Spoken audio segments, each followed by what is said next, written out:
Hey everyone, welcome back to Inside the Cage, where we bring you the latest and exciting updates of UFC. Twitter reacts to Israel Adesanya and Alexander Volkanovski, getting sponsored by Logan Paul's Prime. Let's begin with a thrilling twist in the UFC saga as Prime takes the spotlight by storm.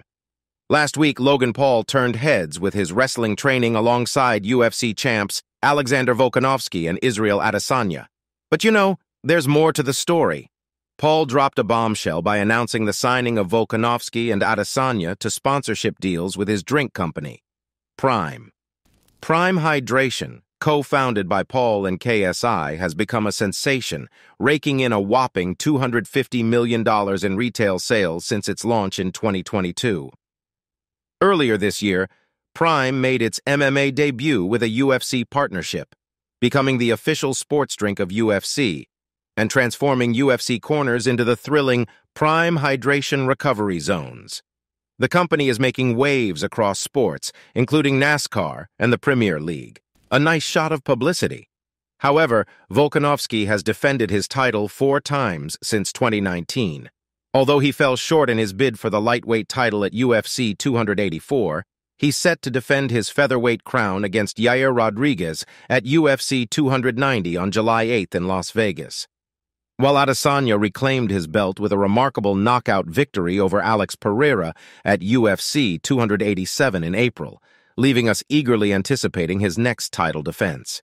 Now, the UFC and Prime partnership continues to rewrite the rules and deliver pulse-pounding action like never before. Interesting, right? Francis Ngannou reminds Tyson Fury they're supposed to fight.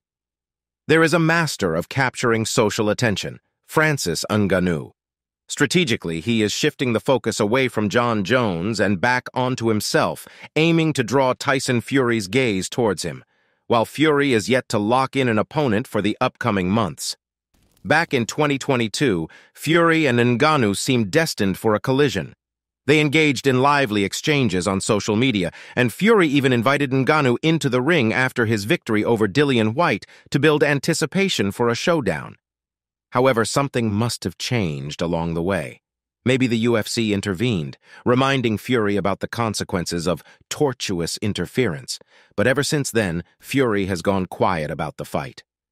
Now, a free agent, Ngannou is struggling to secure a lucrative bout against the top heavyweights. Anthony Joshua dismisses the fight as a gimmick. Deontay Wilder is allegedly paid to wait until December for a clash with Joshua, and Tyson Fury finds himself entangled in a dispute with the UFC over Jon Jones.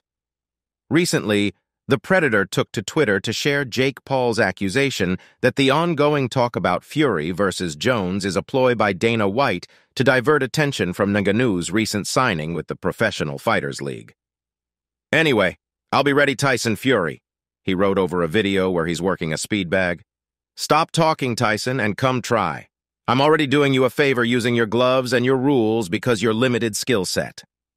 Will Francis Ngannou's latest tactics succeed in capturing Fury's attention? We have our doubts. Without knowing the full story, it's hard to predict what it would take for Fury to reconsider. Let's see what happens. Beneil Dariush explains why Charles Oliveira win will lead to title shot. Heading towards the victory predictions of UFC 289. Well, Beneil Dariush, a UFC champion, is anxiously waiting for his next shoutdown. And, surprisingly, he believes with confidence that a victory at UFC 289 will secure him a shot at the lightweight title in his subsequent octagon appearance. A mighty peacock for sure. According to Dariush, the UFC has made him a promise of a title opportunity if he emerges triumphant at UFC 289, which takes place in Vancouver, Canada, on June 10th. In the co-main event, Dariush will face off against Charles Oliveira after their previously scheduled bout on May 6th was rescheduled. The anticipation is high, as it is widely speculated that Dariush and Oliveira will be vying for the coveted lightweight title shot.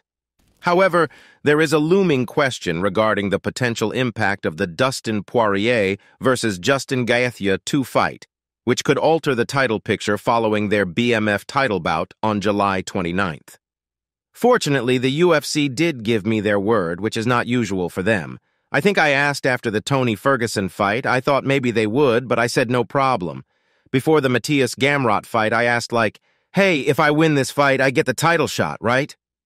I think it was Sean Shelby. He gave me this spiel well, we don't know what tomorrow brings. What if Khabib Nurmagomedov comes back? What if Alexander Volkanovski wants to fight? They didn't give me that spiel. They said, yeah, you're the #1 contender. Certainly, Beneil has taken the scenic route on his journey towards a title shot, unlike some fighters who get there in a flash. After his loss to Alexander Hernandez in March 2018, Dariush has been on a winning streak, racking up 8 consecutive victories. But this 34-year-old fighter has set his sights on dominating Do Bronx inside the octagon. Indeed, high goals. In an interview with Submission Radio, he said, "The game plan is to be defensively and offensively perfect, where I don't move forward without proper planning. I don't move forward just to move forward. Every single inch I take, or I take back, is with a reason and with a purpose. That is why the goal for me is to dominate this fight. That is my goal. I'm not saying that's how it's going to be, but my plans, my goals for this fight are this. He does not get anything from me." Dana White pitches Tyson Fury on Jon Jones' UFC bout. An epic matchup is arranged between the teasing and hype supremacy. In this situation, there's one man who will make it happen: Dana White. And who are the fighters at the center of this electrifying possibility? None other than Tyson Fury and Jon Bones Jones. Tyson Fury, with his flawless record of 35 wins, 0 losses, and 1 draw, along with 24 impressive knockouts under his belt, has experimented with the idea of testing his skills in the MMA world before. This time, however, White is eager to take things to the next level by potentially pitting Fury against the highly accomplished Jon Jones, who boasts a remarkable record of 27 wins and only 1 loss. "I like Tyson Fury. I have a great relationship with Tyson Fury," White said. "So there's this debate right now about the baddest man on the planet, right? And Jon Jones is the baddest man on the planet. There's no doubt about it. So when you talk about who's the baddest man on the planet, if 2 guys fought in a fight, who would win? If you want to discuss another baddest man on the planet, it would be Tyson Fury in a boxing arena." White continued, "We all know if Jon Jones boxed Tyson Fury wins," White said. "All these boxing guys want to talk about this and keep it in the ring. I'm telling Tyson Fury, who I respect very much, if you really want to find out who the baddest man on the planet is, I will make that fight. I will make Jon Jones versus Tyson Fury in the octagon. And we'll figure it out. We figured out how to pay Floyd Mayweather. We'll figure out how to pay you too, Tyson." Meanwhile, it's worth noting that White's enthusiasm for cross-discipline fights stems from the 2017 boxing match between Floyd Mayweather and Conor McGregor with a perfect 50-0 record. "I heard him say that Jon Jones could F me up if we were in the room together. I don't think so. Not a man born from a mother could F me up in a room on our own. Whatever happens in that room, I'd be walking out. Not a effing problem." Amir Albazi believes his next UFC fight will be for the Flyweight title. Last but not the least, Amir Albazi, who just won at UFC Vegas 74, believes he deserves a shot at the UFC Flyweight title ahead of Brandon Royval. Currently, Brandon Moreno is set to defend his 125-pound championship against Alexander Pantoja at UFC 290 on July 8th. After Pantoja gets his title opportunity, the future of the division becomes uncertain. Brandon Royval, ranked 4th in the flyweight division, is confident he will be next in line for the title shot after serving as a backup for the Moreno versus Pantoja fight. On the other hand, Albazi has made a strong case for himself as a legitimate contender by controversially defeating Kai Kara-France on June 3rd. The situation remains unclear, and it will be interesting to see how the UFC decides to proceed with the flyweight title picture.